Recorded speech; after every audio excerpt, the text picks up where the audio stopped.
करुणामयी सरकार ने जीना सिखा दिया। करुणामयी सरकार ने जीना सिखा दिया। मुझको कृपा ने आपकी तेरे दर पे ला दिया। मुझको कृपा ने आपकी तेरे दर पे ला दिया।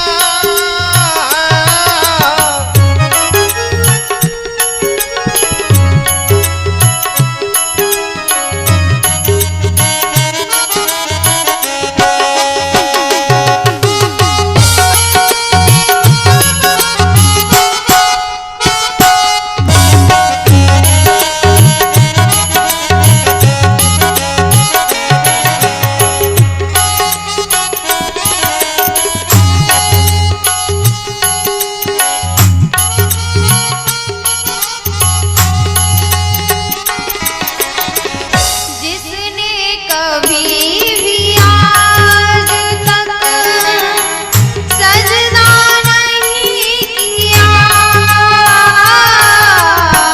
जिसने कभी भी आज तक सजना नहीं किया। वो सर भी मैंने आपके दर पे झुका दिया।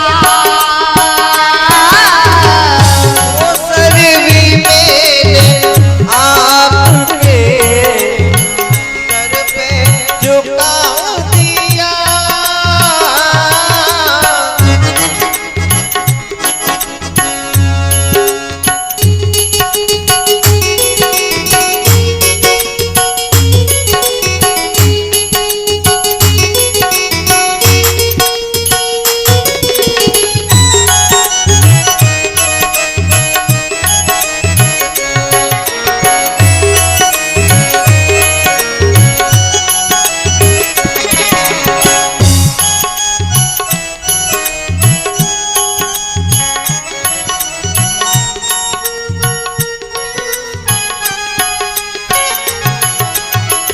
रहते हो दिल जिगर में, आँखों में हर घड़ी। रहते हो दिल जिगर में, आँखों में हर घड़ी। मस्ती का जाम आपने ऐसा ऐसा पिला दिया। करुणामयी सरकार ने जीना सिखा दिया।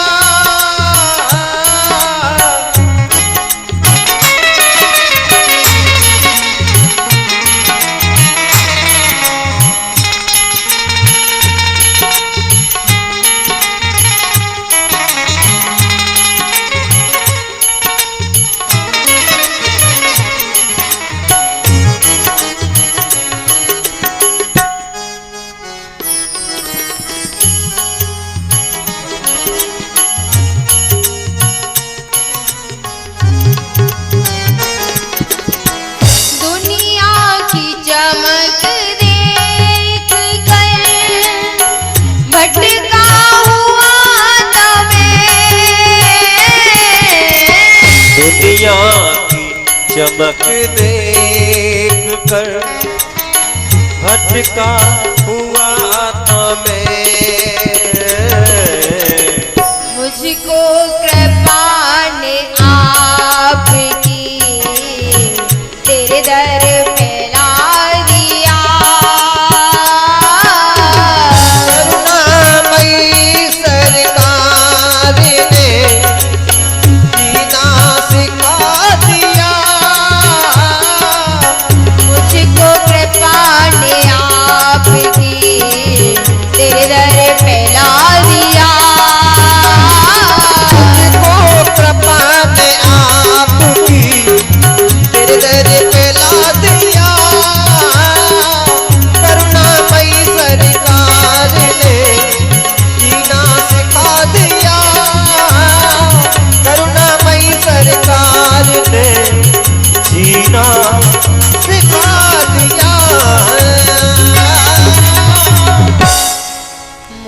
मुझको कृपा ने आपकी तेरे दर पे ला दिया।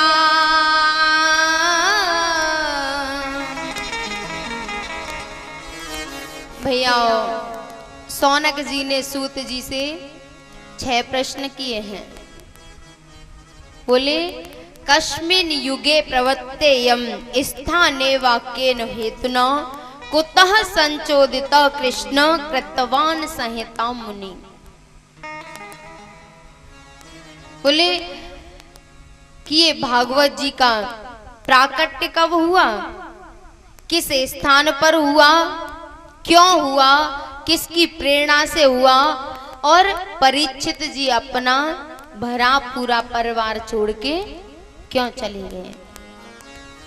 भैया सूत जी ने बताया है। और बोले कि जब महाभारत का युद्ध समाप्त हो चुका था, उस समय पर दुर्योधन पड़ा हुआ था और अश्वत्थामा दुर्योधन के पास आया और बोला दुर्योधन मुझे बताओ कि मैं तुम्हारा क्या भला कर सकता हूं, किस चीज से तुम्हें प्रसन्नता होगी। दुर्योधन ने कहा अश्वत्थामा सारे कौरव मर गए लेकिन पांडव 5 के 5 ही हैं, पांडवों में से एक भी नहीं मरा। अगर इन पांडवों में से कोई एक मर जाता तो मैं शांति से अपने प्राण त्याग देता, मुझे अपने प्राण त्यागने में कोई कष्ट नहीं होता। अश्वत्थामा बोला कि आज मैं 5 के सर तुम्हारे सामने ले आऊंगा। भैया इधर अश्वत्थामा प्रतिज्ञा करके जाता है कि मैं 5 पांडवों के सर दुर्योधन के सामने रख दूंगा। उधर भगवान कृष्ण को पता चल जाता है और वो 5 पांडवों को लेके कहीं अन्यत्र चले गए और उनका जो शिविर था उसमें द्रौपदी के 5 बालकों को सुला दिया। अश्वत्थामा आया और उसने 5 बालकों के सर काट लिए, सर काट के ले गया दुर्योधन के पास और रख दिए कि लो 5 पांडवों के सर। जैसे ही दुर्योधन ने एक सर उठाया उसने कहा कि ये पांडवों के सर नहीं है। बोले ये तो तुम बालकों के सर ले आए हो।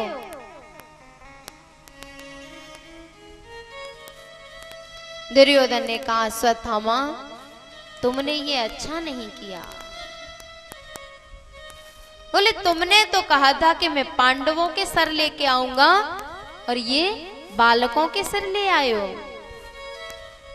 भैया जब सुबह हुई तो अर्जुन ने प्रतिज्ञा की कि जिसने भी मेरे बालकों के सर काटे हैं उसके ऊपर द्रौपदी पैर रख के अपने केस धोएगी।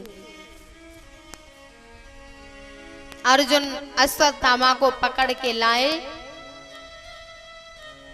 तो द्रौपदी ने जैसे ही देखा तो बोली कि इसको छोड़ दो। बोली मुंचता मुंचता में सा ब्राह्मणों नितराम गुरु। बोली छोड़ दो, ये मेरे गुरु का पुत्र है। भैया कैसी प्रज्ञा रही होगी द्रौपदी की, जिसके 5 बालकों के जिसने सिर काट दिए हैं और उसके लिए कह रही है कि इसको छोड़ दो, ये मेरे गुरु का पुत्र है। और बोली मेरे पुत्र मर गए तो कम से कम मेरे पति तो मेरे साथ हैं, और अगर ये मर गया तो मेरी गुरु माता के साथ कोई नहीं रहेगा, क्योंकि गुरुदेव तो मारे गए हैं युद्ध में और अब गुरु माता अकेली रह जाएगी।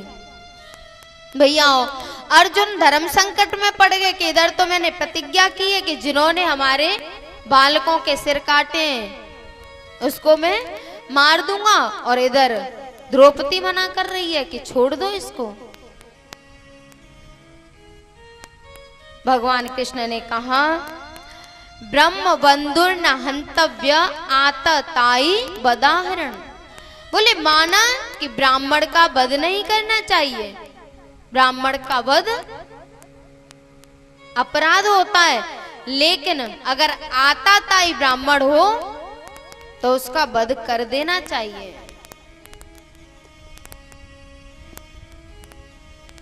और बोले कि जरूरी नहीं है कि हम अपने से बड़ों को मारें, उनका तो अपमान करना ही उनकी मृत्यु के समान होता है।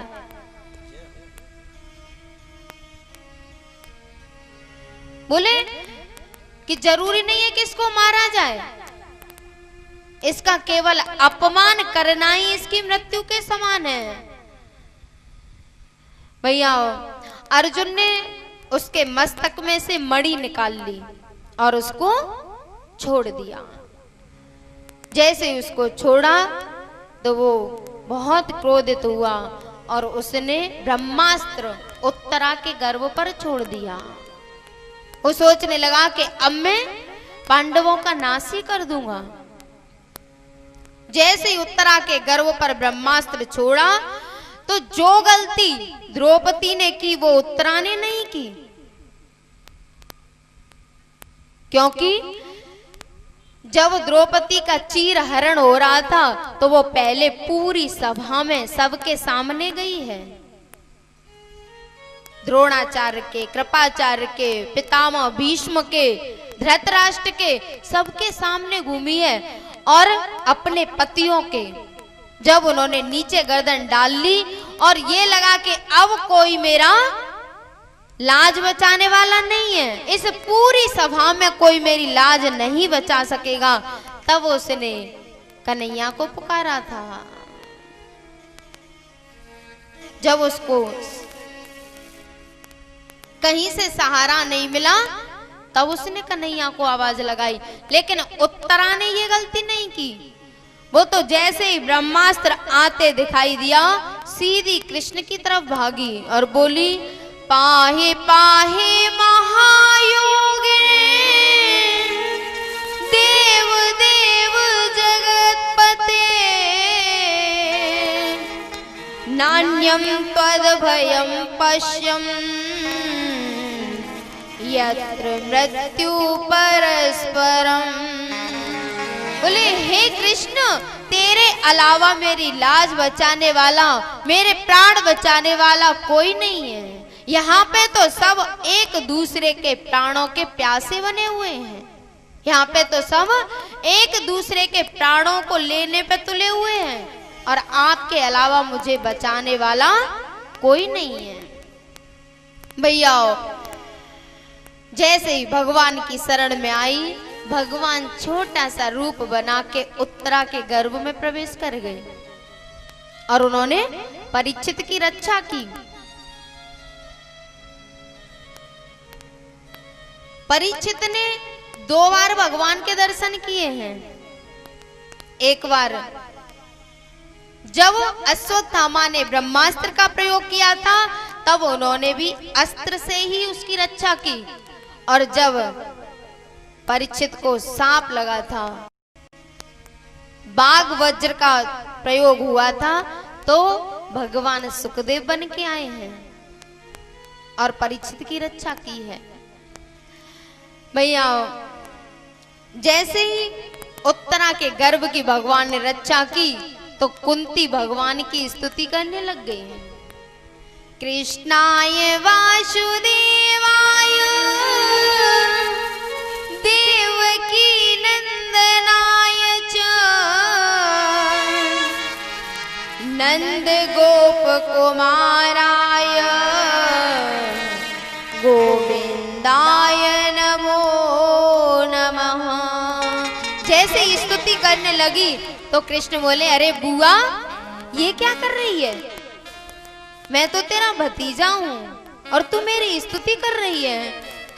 कुंती ने कहा, कन्हैया अब तक तो मैं यही मानती थी कि तुम मेरे भतीजे हो, लेकिन अब मुझे पता चल गया कि तुम परमात्मा हो। तुमने मेरे पूरे परिवार की रक्षा की है। भैया और कृष्ण ने कहा कि जब तुमने मुझे परमात्मा मान ही लिया है तो वरदान मांग लो। सबने वरदान मांग लिए और जब कुंती का नंबर आया तो कुंती ने क्या मांगा है? विपदः सन्तु न सस्वा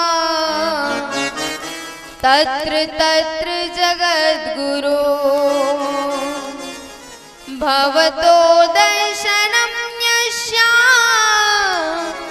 द पुनर्भव दर्शनम। बोली, हे कन्हैया, अगर तुम मुझे देना चाहते हो तो दुख दे दो। भगवान ने कहा, बुआ सारे जीवन तुमने सुख नहीं देखा और सारे जीवन दुखों में रही हो, फिर भी तुम्हारा दुखों से पेट नहीं भरा। बोली, दुख पड़ते हैं तो कम से कम तुम्हारी याद तो रहती है। ऐसे सुखों से क्या करना जिनमें तुम्हारी याद ही ना रहे। सुख भी मुझे प्यारे हैं, दुख भी मुझे प्यारे हैं। सुख भी मुझे प्यारे हैं, दुख भी मुझे प्यारे हैं। छोड़ूं मैं किसे भगवन, दोनों ही तुम्हारे हैं। छोड़ूं मैं किसे भगवन, दोनों ही तुम्हारे हैं, दोनों ही तुम्हारे हैं।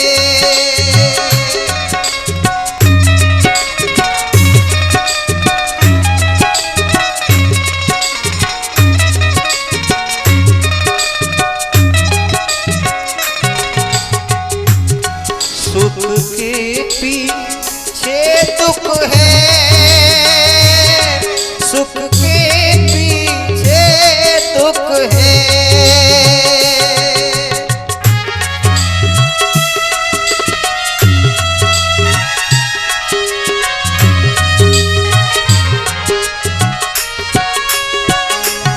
सुख के पीछे दुख है, दुख के पीछे सुख है, दुख के पीछे सुख है। जीवन की नदिया के दोनों ही किनारे हैं। इस प्रकार सुख दुख लाभ हानि जीवन मृत्यु उसी प्रकार जीवन की नदिया के दोनों ही किनारे हैं। छोड़ूं मैं किसे भगवन, दोनों ही तुम्हारे हैं, दोनों ही तुम्हारे हैं, दोनों ही तुम्हारे हैं, दोनों ही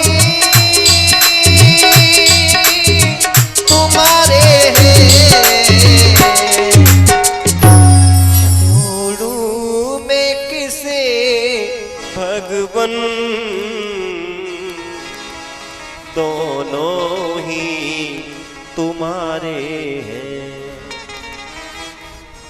कुंती ने कहा कि मुझे ऐसा सुख नहीं चाहिए जिसमें तुम्हारा स्मरण ना हो। मेरे लिए तो वो दुख ही अच्छे हैं, कम से कम तुम्हारा स्मरण तो रहता है। भैया भगवान ने सबको वरदान दिए और कुंती से कहा कि तुम सुख में भी मेरा चिंतन करती रहोगी, तुम्हें सुख में भी मेरी याद बनी रहेगी। और पितामह भीष्म के पास गए, पांचों पांडवों और द्रौपदी को लेके। जब वहां पहुंचे तो भगवान भीष्म के सिर की तरफ खड़े हो गए थे। अर्जुन से पितामह भीष्म ने पूछा, अर्जुन तेरा सखा नहीं आया क्या? अर्जुन ने कहा, हाँ बाबा आए हैं। भैया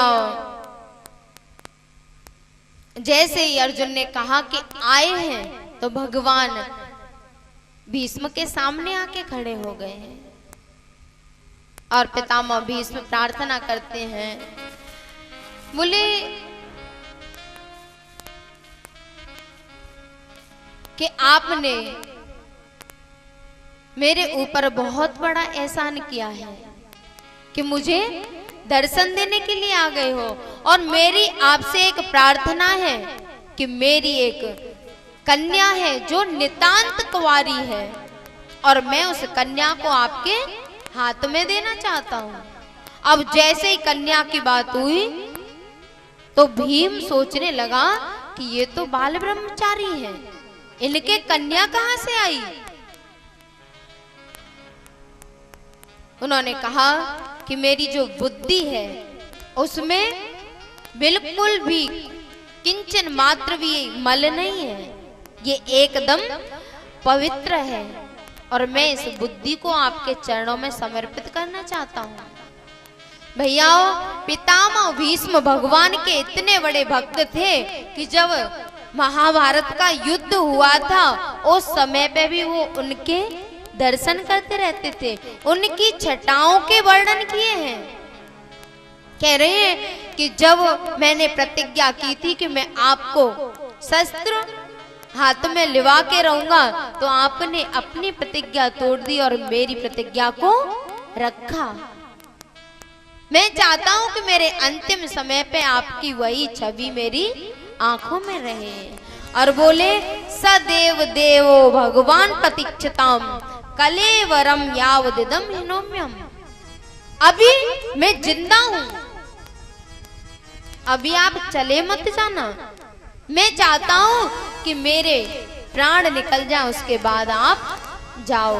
इतना तो करना स्वामी जब प्राण तन से निकले, इतना तो करना स्वामी जब प्राण तन से निकले, गोविंद नाम लेकर जब प्राण तन से निकले, इतना तो करना स्वामी जब प्राण तन से निकले।